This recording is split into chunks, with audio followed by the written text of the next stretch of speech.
റോസ്റ്റാക്കാൻ പോവാണ്. എന്നാൽ റോസ്റ്റാക്കൽ നേന്ത്രക്കായ് മുറിച്ചിട്ടല്ലേ, നേന്ത്രക്കായ് മുറിച്ചിട്ട് അതുകൊണ്ട് തേങ്ങ ചെറുക്കിയിട്ട് വെച്ചതാണ്. ഇന്ന് തേങ്ങ ഇല്ലാത്തൊരു റോസ്റ്റാണ്.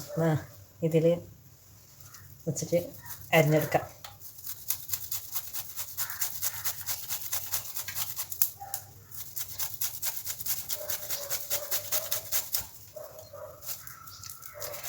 അത് ചള്ളിയായിട്ട് മുറിച്ചിട്ടാണ് ഞാനെല്ലാം റോസ്റ്റാക്കൽ. അപ്പോൾ ഇതിൽ വെച്ചിട്ട് അരിഞ്ഞങ്ങ് നല്ല ചെറുങ്ങനായിട്ട് കിട്ടുന്നല്ലോ. ചള്ളിയായിട്ട് റോസ്റ്റാക്കിയങ്ങ് നല്ല ബന്ധിട്ടും കിട്ടുന്നില്ല.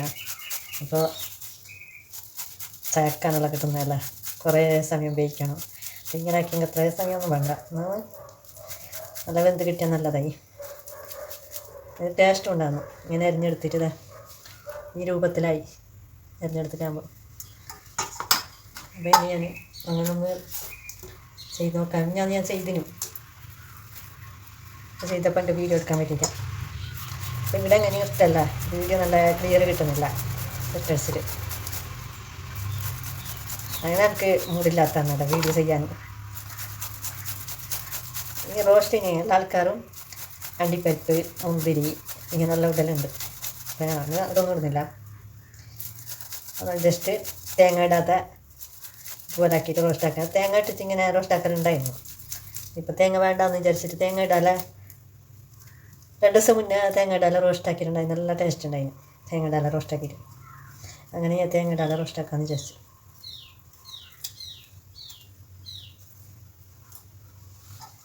കണ്ടില്ലേ, പരുവായിട്ടുണ്ട്. ഇനി ഇതിലേക്ക് പഞ്ചസാര ഇടാം.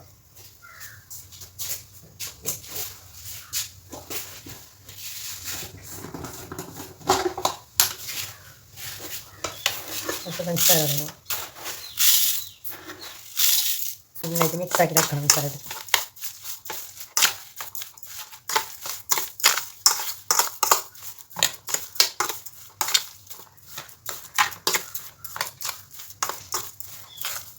പഞ്ചസാര മിക്സാക്കി എടുത്തിട്ട്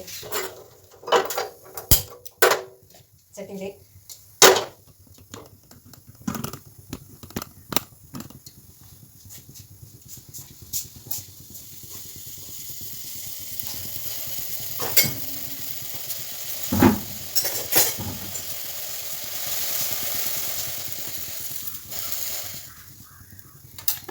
ചൂടാകുമ്പോൾ നെയ്യ് ഒഴിക്കാം. കുറച്ച് നെയ്യ് ഒഴിക്കാം. അധികം മണം പിടിക്കുന്നില്ല.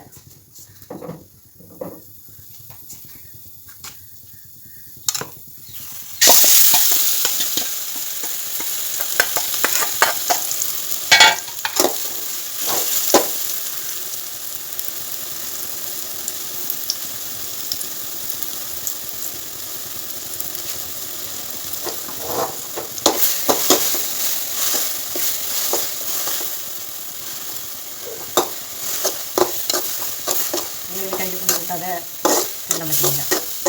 അപ്പോൾ ചട്ടി മഞ്ഞ പോലെ നല്ല വെന്ത് കിട്ടിയാൽ നല്ല റോസ്റ്റ്. കുറച്ച് വെന്തെങ്കിൽ ടേസ്റ്റ് നല്ല വെന്തിട്ട് ഉടയണം.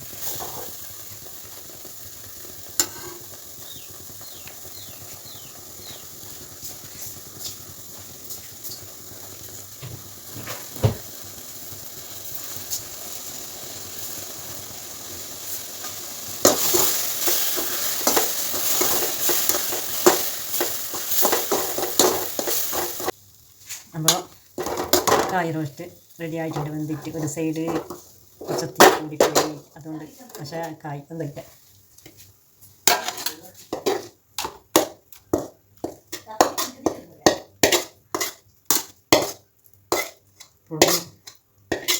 പൊള്ളുന്നത് കൊണ്ട് പെട്ടെന്ന് മാറ്റാൻ പറ്റുന്നില്ല. അതിന് കുറച്ച് സമയമല്ല ഉണ്ടത്. ഇപ്പോൾ തണിഞ്ഞിട്ട് നന്നായിട്ട് ഉണ്ടാവും. നല്ല ടേസ്റ്റ് ഉണ്ട് ഇങ്ങനെയൊക്കെയാണ്.